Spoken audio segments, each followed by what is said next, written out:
Reka nongere ngo ikaze wamaze gukora subscribe kuri channel ya YouTube YAMBI TV official ndetse nawe udukurikira mu bundi buryo utarakora subscribe ariko mukamukunda inkuru ndetse n'ibiganiro dukomeza kugenda tubagezaho. Niba wibuka igice cya 31 cy'inkuru uko nazinutswe urukundo muri uko cyarangiye ubwo bari mu muhango wo kwibuka Sylivie maze mu gihe abantu bavugaga amajambo atandukanye hanyuma hageraho umukecuru mu gihe yavugaga nyine kuri Sylivie yamubona agahita ahamuka cyane bikaza kuba ibibazo bikomeye cyane. Ese byagenze gute? Byatewe n'iki? Reka dushira amatsiko twumva cyo cya 32 kwibutsa kureba munsi y'inkuru ukareba hari butukoretse ijambo subscribe ugakandaho ugahita ukana kamenyetso k'inzogera gatakaza ku ruhande kugira ngo dushyiraho cyo cya 33 uzahita wakira ubutumwa bugufi ukumenyesha uko kigezeho ugahita ucyumva. Burya ntaho butikera Deborah yarantunguye cyane ahahamukira mu muhango wo kwibuka Sylivie. Ubwo yamenyaga isano umukecuru ahagurutse afashe ijambo yari afatanye na yakwigendera. Ngewe uwo mukecuru nari muzi uko ngewe na Sylivie twigeze kujya kumusura igihe twenda gukora ubukwe. Rero ibyo Deborah yambwiraga ngo afatanye amateka maremare byari bigoye kubyumva kuko Deborah nta mwene wabo yari afite cyangugu.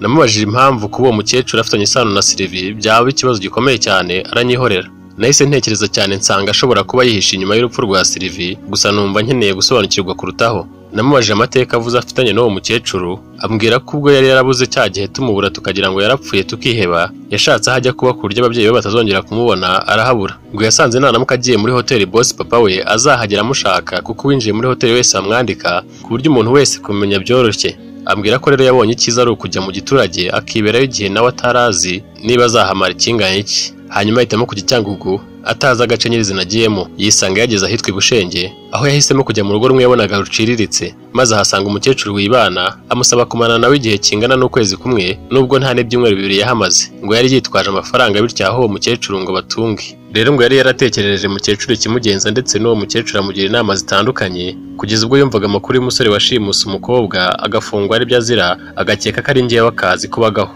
Numvise Deborah yari yarihisha ahantu bigoye ko hari uwahakeka. Nabajije Deborah kumbwira impamvu yatumye ahungabanaho gutungurwa cyangwa gutangara ambwira ko atiteguye kunsubiza icyo kibazo ko naba nitonze akazansubiza nyuma. Mubwira kwibuka ko ari umugore wanjye akwiye kumbwira ukuri nkuko kuri mu mutima we. Mwibutsa ko ari gushaka kumpisha ko inzu yahiye kandi ndi kubona umwotsi. Mushyiraho iterabwoba ko amaherezo ndabimenya niyo atabimbwira. Mubwira ko byaba ari ubwa mbere nyeretse ububi bwe. Mubwira ko ntashya kiramira ko iyo adashaka ko mbimenya atari guhahamuka. Mubwira ko niba abona mukecuru wa Sylivie akagira ikibazo ari ikimenyetso simusiga ko hari kibyihishe inyuma. Mubwira ko amahirwe yonyine asigaranye ari uko ari umugore wanjye gusa. Musaba kundinda kumwingingira kumbwira ikintu nyirizina cyamuteye guhamuka urya munsi. Mbonye akomeje gufunga umutwe ndarakara. Mubwira ko none utari uve muri saro atambwiye icyo ari gushaka kumpisha. Mubwira ko atangiye kwica umunezero wacu twari twifitiye kuva twarongorana. Deborah yumvise narubiye ntagifite imikino aratinya ariko abura ahera. Namubwiye ko mbabaje cyane niba hari ibyo azajya ambwira yabanje kubitekerezaho akagira ibyo ambwira n'ibyo nkinga. Mubwira ko ntigize ntekereza ko ingano y'urukundo nkunda yayirengagiza agatinyuka kunyitwara hatyo. Nabonye shara akomeje kunshijekana kandi nayo niruhiye ntari bugume kumutegereza mpita njya kwiryamira musiga muri saro ambaza niba nawe yaza tukaryama ndamwihorera. Numvaga ubwo wabunyishe buvanze n'umujinya nibaza ubuzima tugiye gutangira kubamo tutumva ibintu kimwe. Natangiye kwibaza bibaye ari impamo Deborah rero wihishe inyuma y'urupfu rwa Sylivie uko nabyakira numva ntibyakwirwa mu bwonko bwanjye ahari nahita nsara kuko naba narashakanye n'ishitani. Nukuri umutwe watangiye kundya none nibajije niba nahita ntandukana nawe nsanze ariwe mwicanyi yakoze amahana angana atyo nkibaza uko nabigenza kandi atwita umwana wanjye noneho nkumva ndahuhutse neza. Nashatse uko nabyibagiza ngo nsinzire biranga nibaza ishyano naba ngushije ntangira kwibaza cyane ngo nshaka indi mpamvu yaba yamuteye kumpisha cyamubayeho ariko nkumva nta yindi mpamvu nshobora kuba nabona uretse kuba ari nyirabayazana w'urupfu rwa Sylivie wanjye. Natangiye kwibuka abantu batatu bambajije mbere yo gushaka niba atari Deborah wicishije Sylivie ngakunda nsindire numva nshobora kuba narahubutse mukunda ntabitekerejeho. Nibuka ko ari we mukobwa wenyine bari bampanganiye byeruye. Nicuza impamvu naba nariringiye iperereza ry'abashinzwe umutekano nk'ahataba haruswa bakamugira umwere. Nibutse amagambo ya Ernest mugenzi wanjye nafungishije azira kwicisha Sylvie aho yambwiraga ko umutima utamucira urubanza kandi ko na mukuru wanjye atari kubikora ngo bimuhira atamwitabaje. Noneho ntangira kumva ukuri kwa Ernest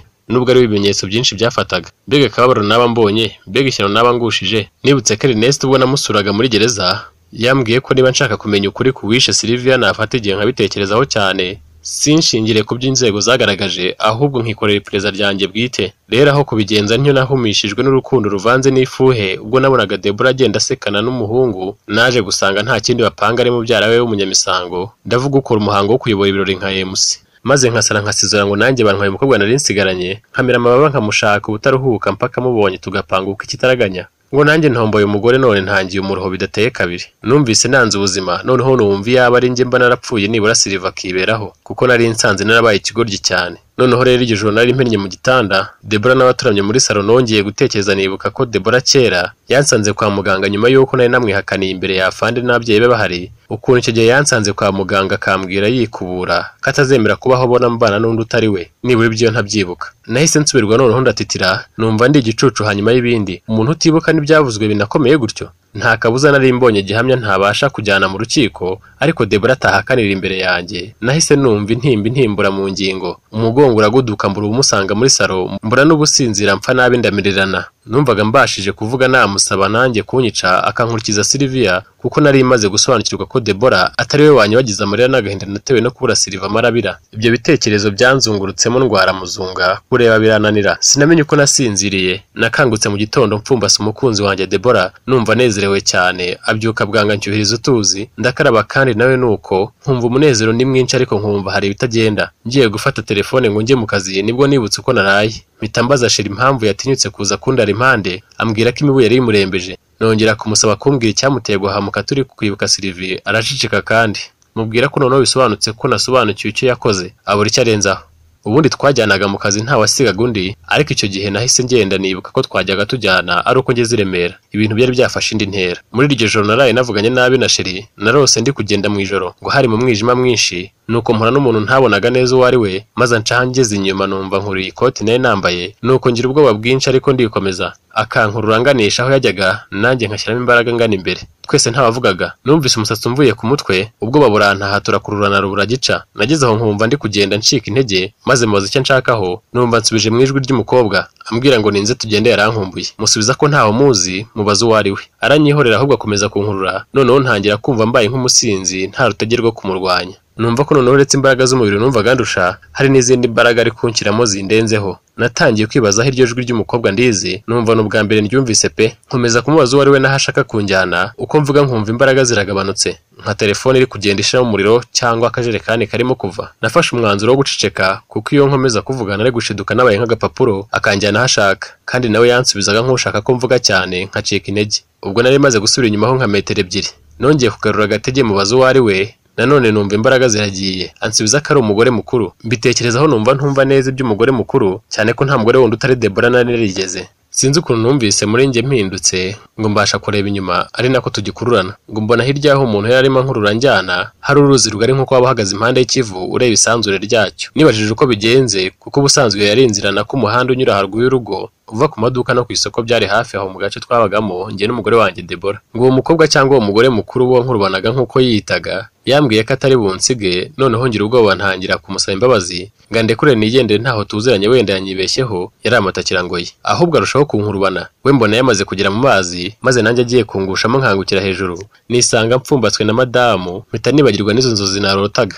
rero nageze mu kazi nkakora numva ntazi ibyo ndimo ntekereza ibyo Deborah ari kunkorera nibaza niba n'abandi bagabo ariko babaho ntabyo nari kumenya kuko nta bagabo twajyaga dukunda kuganira cyane navaga mu kazi naniwe nkerekeza mu rugo na Sheri tugateka tukirira tukaryama cyane ko twabaga tunaniwe rero numvaga nintaha mu rugo ntari buhabonera amahoro numva ndahita nkatira mu kabari nintaha mu gihe nkikora akazi ariko nanibaza ibyo umukoresha wanjye ariwe data buko baraje ambaza aho umugore wanjye ari ambaza icyatumye ataza mu kazi namubajije kuko niba nta waje ambaza niba yaba yaje akaba ari kumbaza iki kibazo byarancanze kuko uretse no kuba naragombaga kumusubiza nk'umukoresha noneho yari data bukwe sinarinzi icyo namusubiza nibajije impamvu Sheri yaba yasibye akazi ndayibura data bukwe boss ambaza niba nta kibazo yagize mubwira ko ntacyo nzi mubwira ko nasize yarangije gukaraba arimo kwisiga ko numva izo saha yakabaye ari mu kazi icyo gihe byari bigeze saa 4 za mu gitondo mbaza boss niba atamuhamagaye ngo yumve ambwira ko yamuhamagaye ikikuraho ubugira gatatu numva ntibyoroshye ndumirwa ariko ndaceceka nibaza icyo umugore wanjye yaba arimo gukora gituma ataza ku kazi boss yambajije niba nta kibazo cyabaye hagati yacu